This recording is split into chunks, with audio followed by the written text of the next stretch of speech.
আজকে না বাইরে একটু মেঘলা মেঘলা আছে, হয়তো বৃষ্টি হতে পারে, জানি না, কিন্তু মেঘলা দিয়েছে।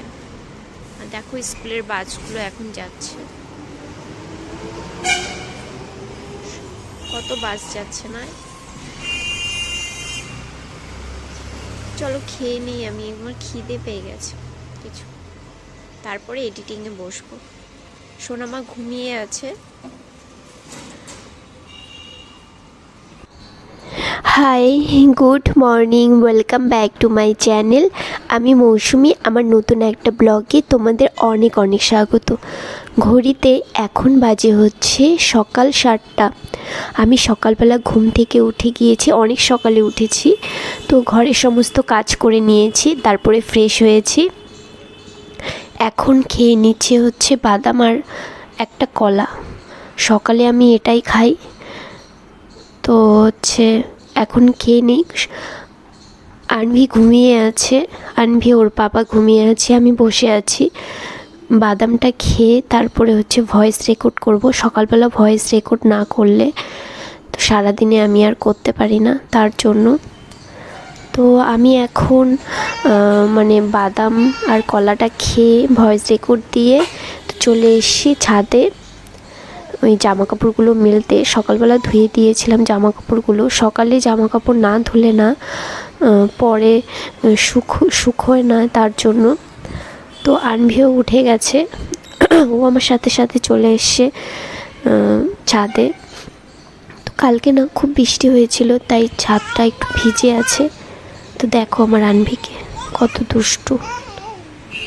এই সমস্ত কাজ করতে করতে কখন যে সময়টা পেরিয়ে যায় কিছু বুঝতেই পারি না, যেন সারা দিনটা আমার এই ছোট ছোট কাজ করতে করতেই চলে যায়। আনভিকে সময় দেওয়া, আনভিকে খাওয়ানো, ওর খাবার বানানো, ঘরের সমস্ত কাজ করা, এই সমস্ত কাজ করতে করতেই সময় চলে যায় আমার। তবে যাই হোক, এখন বানাবো হচ্ছে ব্রেকফাস্ট। তো ব্রেকফাস্টে আমি বানাবো হচ্ছে রুটি, আর ঘরে আম আছে, আম দিয়ে রুটি দিয়ে সকালে খেয়ে নেব। তো আজকে যেন রুটিগুলো খুব সুন্দর হয়েছে, সমস্ত রুটিগুলোই ফুলেছে, তো আমারও ভালো লেগেছে। তো চলো রুটিগুলো তাড়াতাড়ি করে বানিয়ে নিই, তারপরে খেয়ে বানাবো হচ্ছে মানে লাঞ্চ। একবারে সঙ্গে সঙ্গে লাঞ্চটাও তাড়াতাড়ি করে নেব, কারণ লাঞ্চ বানানোর পরেও আমার অনেক কাজ থাকে। ঘর গোছানো, ঘর মোছা, তারপরে স্নান করা, পুজো দেওয়া। পুজোটা তো তাড়াতাড়ি দিতে হবে আমাকে, সকাল সকাল মানে দুপুরে 12টা 12:30টার মধ্যে আমি পুজো দিয়ে দিই, বেশি লেট করি না। আর বেশি এমনিও তো লেট হয়ে যায়, আর বেশি লেট করি না। দেখো লাস্টের রুটিটা আর ভুলেনি, এটা হচ্ছে আনবির জন্য আমি রুটিটা বানাচ্ছি, মানে তাওয়াতেই বানাচ্ছি, ওটার মানে আগুনে দিইনি, কারণ আনবি খাবে তার জন্য। তো আনবির রুটিটাও খুব সুন্দর ফুলেছে, তাই না? তো চলো এবার আমি একটু খেয়ে দিয়ে তারপরে লাঞ্চ বানাবো। তো আনবির রুটিটাও হয়ে গেছে।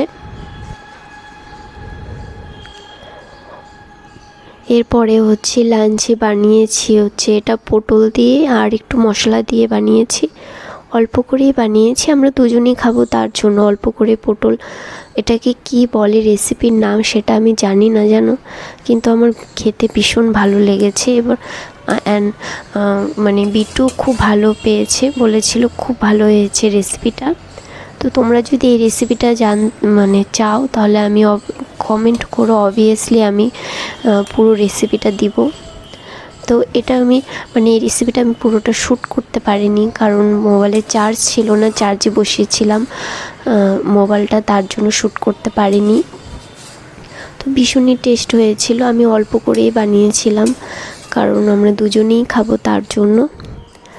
তো এরপরে আমি বানিয়ে নিয়েছি হচ্ছে মাছের ঝোল। মাছের ঝোলটা আমি একদম হালকা পাতলা করে বানিয়েছি, মশলা ছাড়া, মানে কোনো মশলা বাটাবাটি করিনি, সব মশলা আমি হচ্ছে মানে পেস্টও করিনি, এমনি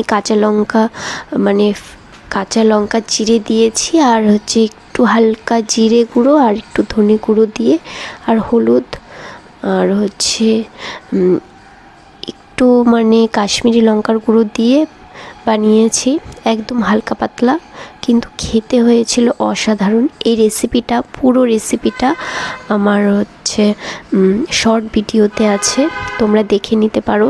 এখনও আমি দেইনি, কিন্তু আমি তাড়াতাড়ি দিয়ে দেব, তো তোমরা দেখে নিতে পারো। ভীষণই টেস্ট হয়েছিল, হালকা পাতলার মধ্যে, কোনো মশলা নেই।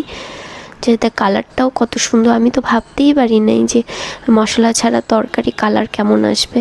তো কালারটাও দেখো কত সুন্দর এসেছে কালারটা। তোমার মাছের ঝোল আর পটলের তরকারিটা হয়ে গেছে। তো এই দুটোই আমাদের লাঞ্চ। আর আনভির জন্য বানিয়েছিলাম খিচুড়ি, ওকে খাইয়ে দিয়েছি আর একটু রেখে দিয়েছিলাম। তারপরে বিকেলের দিকে চলে গিয়েছি একটু মাঠে গিয়েছিলাম বিকেলের দিকে।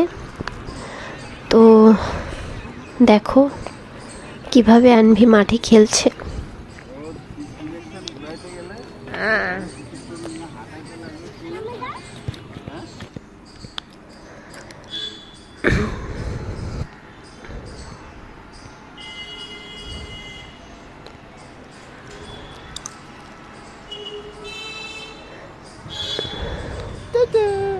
ও তো বাইরে বেরোলে ঘরে তো আসতেই চায় না। যখনই দেখে যে সিঁড়ি দিয়ে উপরে উঠছি, রুমের দিকে যাচ্ছি, তখনই ওর কান্না শুরু হয়ে যায়। ও ঘরে আসতেই চায় না, বাইরে সারাক্ষণ বাইরে খেলবে। ওর বাইরে থাকতে খুব ভালো লাগে, ঘরে একদম থাকতে চায় না। তো আমাদের ঘোরাফেরা হয়ে গেছে, আনভিকে ঘোরানো হয়ে গেছে। এবার আমরা বাড়ির দিকে যাচ্ছি। আর আমার ব্লগটা তোমাদের কেমন লাগলো অবশ্যই জানাবে, কমেন্ট করো। কমেন্ট করলে আমার খুব ভালো লাগে। তো ভেবেছি এবার রোজ ব্লগ দেওয়ার চেষ্টা করব। অনেক চেষ্টা করি, যেন হয়ে ওঠে না, কিন্তু চেষ্টা করব, খুব চেষ্টা করব ব্লগ দেওয়ার। তো তোমরা সবাই ভালো থেকো, বাই।